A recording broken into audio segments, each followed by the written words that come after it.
Olá, estudantes! Sou Viviane Soares, professora de História. Estou aqui com a nossa intérprete Mariana e hoje nós vamos falar a respeito do sindicalismo no Brasil. Essa aula a gente vai tratar sobre como se desenvolveu aí, o nosso sindicato, a luta pelos direitos dos nossos trabalhadores e também, associado a isso, o crescimento de grupos políticos. Bom, espera-se que ao final dessa aula você tenha compreendido como se deu essa organização política e sindical no Brasil, a importância dessa organização para a consolidação da democracia brasileira. Para a gente conceituar, o que é sindicato, o que é um partido político? Então, olha, sindicato é uma associação de indivíduos da mesma classe ou profissão, que vai defender os seus interesses, que sejam interesses classistas, interesses profissionais e interesses econômicos também. Partido político é um grupo organizado com amparo legal, que tem formas voluntárias de participação e é uma associação que é orientada para ocupar um poder político. Nós vamos ver que, inicialmente, os nossos sindicatos, eles tinham uma proximidade muito grande com os partidos políticos, E a gente tem alterações, mas é muito próprio dessa formação sindical, essa luta política também. Bom, como é que o sindicalismo surge, Qual é o contexto aí para que haja um desenvolvimento desse sindicalismo? É importante a gente pensar que nós estamos tratando do contexto de industrialização, em que a gente tem aí um desenvolvimento maior, uma consolidação do capitalismo, Com isso, a gente tem aí um crescimento maior também do número de trabalhadores, da necessidade de mão de obra. A gente tem um crescimento muito grande das cidades, justamente em função dessas características do trabalho. Mas a gente tem também uma grande necessidade de alteração desse sistema de trabalho, ao criar e ao desenvolver aí leis que sejam favoráveis a esses trabalhadores. Então, são as condições de trabalho nesse período aí de industrialização que vão fazer com que seja necessário o desenvolvimento de um movimento que possa aí lutar, pelos direitos da classe trabalhadora. Então, essas condições, gente, no início da industrialização, a gente entende que não eram condições favoráveis, Então, a gente tem aí a exploração da mão de obra, a exploração do trabalhador, mas a gente não tem a questão da preocupação, o que é direito, qual que é a garantia, segurança para esses trabalhadores, moradia, condições dignas de vida. Isso não fazia parte ainda, de uma maneira consolidada, da pauta aí do nosso sistema, do desenvolvimento industrial, aí, das formas de exploração do trabalho.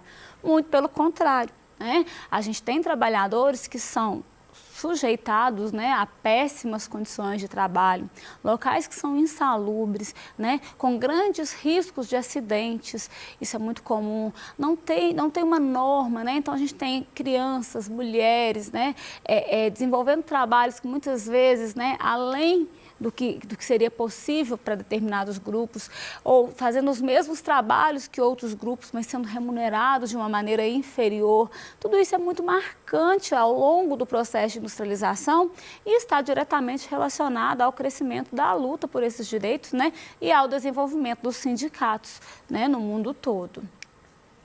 Bom, então quais são os antecedentes se a gente trata do Brasil, A gente fala do desenvolvimento do sindicalismo no Brasil. Importante a gente mencionar que nós passamos por longos séculos de regime escravista, ou seja, de utilização de mão de obra escravizada, O Brasil é o último país da América que vai acabar com esse regime, com essa exploração aí, das pessoas que foram trazidas da África. Então, todo esse histórico, ele acaba, caracterizando as nossas relações trabalhistas também. A gente entende que fica até mesmo impregnado, na nossa sociedade, a ausência de uma reflexão a respeito de condições de trabalho, de possibilidades aí, de direitos, justamente por causa desse nosso histórico. A gente tem a nossa primeira Constituição, que é quando o Brasil fica independente, a Constituição de 1824, uma ausência muito grande de direitos sociais, muito pelo contrário, o que marca a nossa Constituição é uma grande exclusão, ou seja, nós temos muitos grupos que estão aí fora, do direito, fora do conceito de cidadania que ali está definido.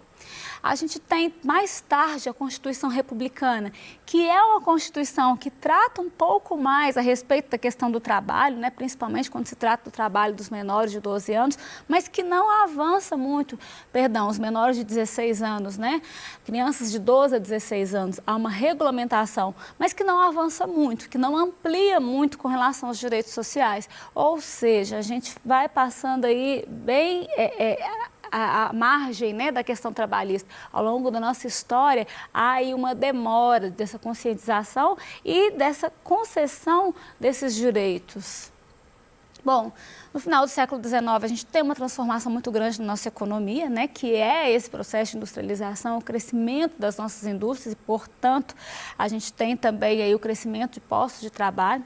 Essa transformação ela está relacionada também com o fim da escravidão, né, ou seja, a gente tem a abolição em 1888 e toda essa situação, né, ela vai caminhar aí para uma alteração política muito grande também, que é a proclamação da República.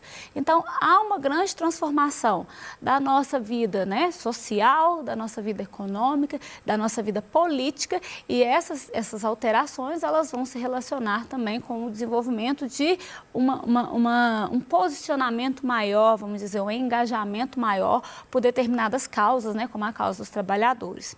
Um outro ponto que é muito importante a gente mencionar quando nós falamos do desenvolvimento da luta dos trabalhadores é a presença do imigrante, né? Quando a gente tem aí um fluxo grande de imigrantes vindo para o Brasil, um incentivo maior para a imigração, a gente tem também um aumento dessa conscientização trabalhista. Isso porque, muitos desses imigrantes, eles já tinham, né, um trabalho assalariado, já conhecia aí um sistema até mesmo de luta por direitos, né, mais ampliado, vamos pensar assim, na Europa, né? Então eles já estavam desse caminhar, dessa reflexão política, inclusive. Então, imigrantes que tinham aspirações aí, né, anarquistas, aspirações socialistas, a gente até já teve uma aula tratando a respeito disso, né, eles foram muito atuantes no Brasil. E isso faz com que a luta, o movimento trabalhista aqui, ele ganhe, assim, características diferentes, mais politizadas, inclusive, né. Então, há um fortalecimento muito grande da classe operária no Brasil. A gente tem Enquanto a gente tem esse fortalecimento da classe operária, ele coincide, claro, né, com o fortalecimento também da nossa industrialização, com o crescimento da nossa industrialização e, portanto, a necessidade de regulamentação do trabalho. É muito comum dizer, né, a gente percebe que autoridades naquele momento entendiam que o movimento aí trabalhista ele era uma influência muito forte do imigrante com relação ao brasileiro que não tinha aí esse conhecimento, que seria até mesmo ingênuo, que estaria sendo conduzido, né, pelo imigrante. A gente consegue compreender muito bem que há, sim, uma consciência maior das condições de trabalho, um entendimento maior de como juntos esses trabalhadores eles podem buscar melhorias, né, nessas condições de trabalho e, por isso, esse amadurecimento desse grupo, né, do grupo dos proletários, aí, dos operários. Aqui a gente até traz uma imagem que vai tratar um pouco, né, dessa questão dos imigrantes, como que foi muito forte a imigração por várias questões, principalmente, né, a questão vivenciada no país de origem com a necessidade que era marcante no Brasil, né, tanto o Brasil pós-abolição, né, o Brasil aí que se industrializa. Então, há um incentivo muito grande, a gente tem medidas governamentais que vão contribuir para a vinda do imigrante, né? Justamente pensando na questão trabalhista e também é importante a gente falar da questão aí social, né? A busca aí de uma miscigenação ou de um branqueamento da nossa população também marca muito esse incentivo à vinda do imigrante para cá. Bom, a gente tem uma estrutura até a formação da nossa indústria, dessa luta operariada, né, que é marcada primeiramente pela produção do café. A gente tem, então, um grande desenvolvimento do café e ele é importante pela consolidação da nossa economia, né, pelo fornecimento de capitais que vão ajudar nesse processo de industrialização. Então, a gente pode dizer que esse acúmulo de capitais provenientes da produção cafeeira vai ajudar o desenvolvimento das manufaturas, que vai permitir essa industrialização, que vai fazer com que seja necessário o trabalho assalariado, né? E a gente fala aí de um período, inclusive, que o trabalho forçado, né? O trabalho escravo aí, né? Da pessoa escravizada, ele já não era um trabalho mais aceito, né? E aí a gente tem, com esse trabalho assalariado, uma ausência de direitos que vai remontar para a gente as características do trabalho anterior a esse trabalho assalariado. Podemos dizer que não houve aí uma mudança, né? Por parte aí da nossa sociedade, né? Quando a gente tem essa industrialização e os patrões entenderem, né, que há aí um grupo que vai trabalhar, que vai receber o seu salário e que quer os seus direitos, né? Então há uma tentativa de manutenção das práticas que estavam presentes enquanto a gente tem um regime escravista, né, num período em que você já tem o trabalho escravizado. Então são situações que nos ajudam a compreender esse crescimento aí do movimento sindical, tá? A consciência trabalhista, né, que é o que a gente está tratando, é ela que mostra como esses trabalhadores eles vão atuar. Então, os novos trabalhadores, eles possuíam a experiência do trabalho assalariado, né, relativos direitos trabalhistas nos seus países de origem, né, e aí a gente tem a organização para que isso também seja possível no Brasil.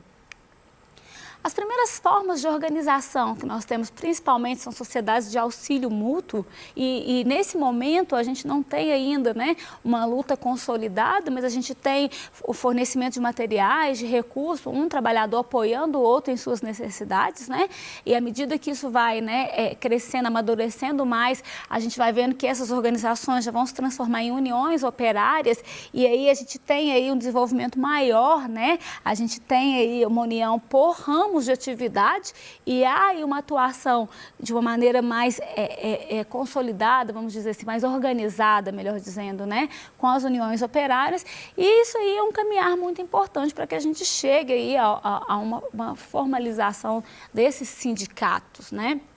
Então, sobre o sindicalismo no Brasil, nós podemos dizer que inicialmente ele se dá por iniciativa de trabalhadores e grupos com perfil político ideológico, por isso esse sindicalismo ele está muito associado com os partidos políticos, né? Como eu falei inicialmente, há uma atuação política muito forte dentro do movimento sindical.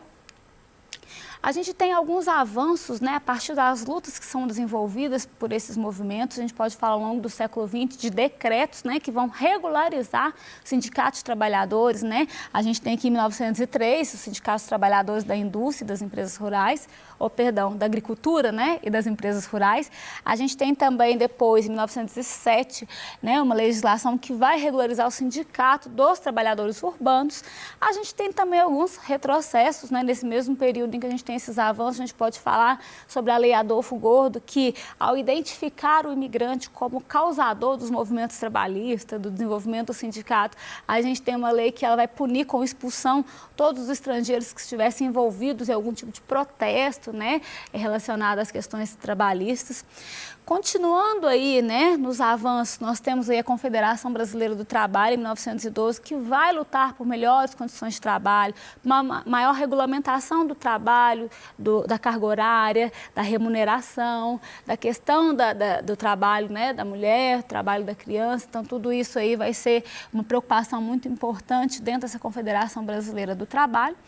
A gente tem movimentos, como o exemplo da greve geral que acontece em São Paulo, que vai parar mesmo, né, com os trabalhadores com maior consciência, né, dos seus direitos e da sua atuação como forma de melhorar as suas condições.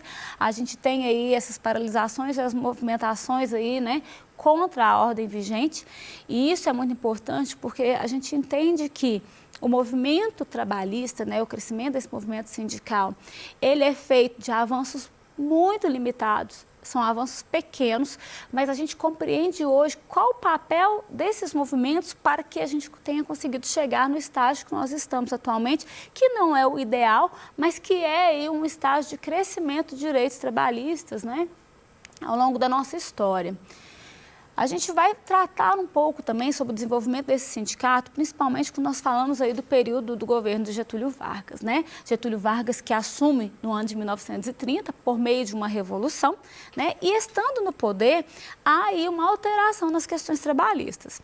Desde a Primeira Guerra Mundial, o Brasil ele passa, né, por essa industrialização, ele inicia esse processo de uma maneira mais acentuada por causa da questão da substituição das importações, ou seja, no período em que era muito difícil a gente importar de outros países, nós começamos a produzir aquilo que a gente precisava.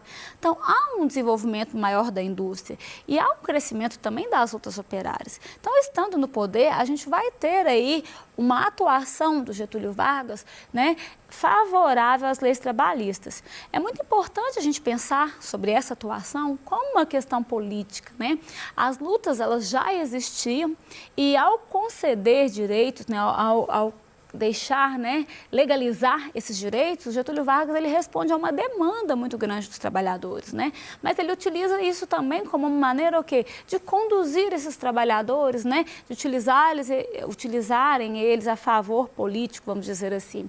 Então, é nesse momento da história, né, que é Vargas no poder, que a gente tem um crescimento da legislação trabalhista, a gente tem uma ampliação dos direitos do trabalhador, mas ao mesmo tempo a gente tem um controle maior a respeito, né, desses trabalhadores e desses sindicatos. É por isso que a gente costuma chamar, né, o sindicalismo desse período varguista de sindicalismo pelego, que é uma referência ao pelego, que é, né, tipo um couro, algo macio, que é colocado no cavalo, né, no animal, e ele é utilizado para amaciar quando a pessoa vai montar, né? Então, assim, muitas vezes utiliza para não machucar, justificativa também para não machucar o cavalo, mas amaciar para quem vai sentar.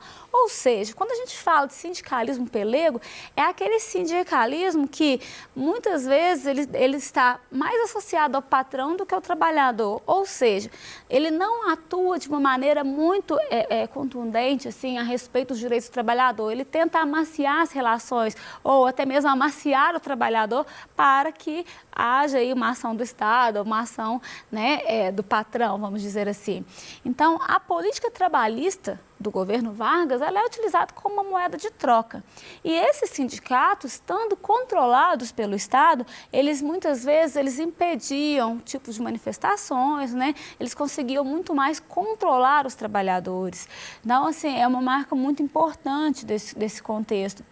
A gente até tem uma referência, né, de como que vinha escrito na carteira de trabalho, nas primeiras carteiras, né, vinha lá um texto falando que pela carteira de trabalho a gente conseguia saber quem era o trabalhador, se ele era uma abelha que vivia pousando, né, de flor em flor, ou se ele tinha um histórico, se ele conseguia ali manter-se no seu emprego, né, ou seja, havia um controle, instrumentos que eram utilizados como controle do trabalhador. O trabalhador, muitas vezes, ele tinha que se, né, ele aceitava certo tipo de coisa, submetia-se a certo tipo de coisa, justamente porque pregava-se que não era interessante a pessoa que mudava de emprego, que talvez ela não seria confiável, ou a gente ter aí, né, a extensão de alguns direitos para o trabalhador que estava sindicalizado, e o trabalhador que não estava sindicalizado não tinha acesso, né, que era até uma forma de manter esse controle. Então, todo esse sindicalismo pelego, ele é marcante no período do governo Vargas, que é um governo, sem dúvidas, em que a gente tem um avanço trabalhista grande, mas é um avanço trabalhista que a gente também compreende que é utilizado como uma moeda de troca, né? Como ele é utilizado como uma manobra política mesmo. Ele concede muito direito aos trabalhadores, mas ele quer, né, e busca manter os trabalhadores controlados, disciplinados, organizados, né, impedindo aí qualquer tipo de movimentação maior, de grande oposição ao governo. Bom, algumas medidas de Vargas que nós podemos citar aqui, né? Em 1930 a gente tem a criação aí do Ministério do Trabalho, Indústria e Comércio, que é aí muito importante, né? Depois a criação do Departamento Nacional do Trabalho. A gente tem aí, né, a questão das férias anuais para os trabalhadores, do Banco e Comércio, né? A formação da Previdência Social, a questão da proibição do trabalho de crianças e menores de 12 anos também são marcas desse período aí, né, do governo Vargas.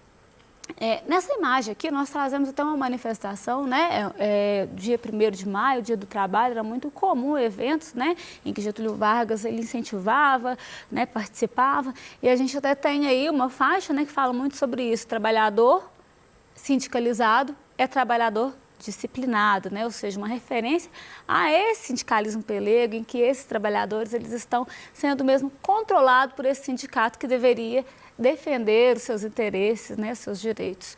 Bom, que nós estudamos hoje, né?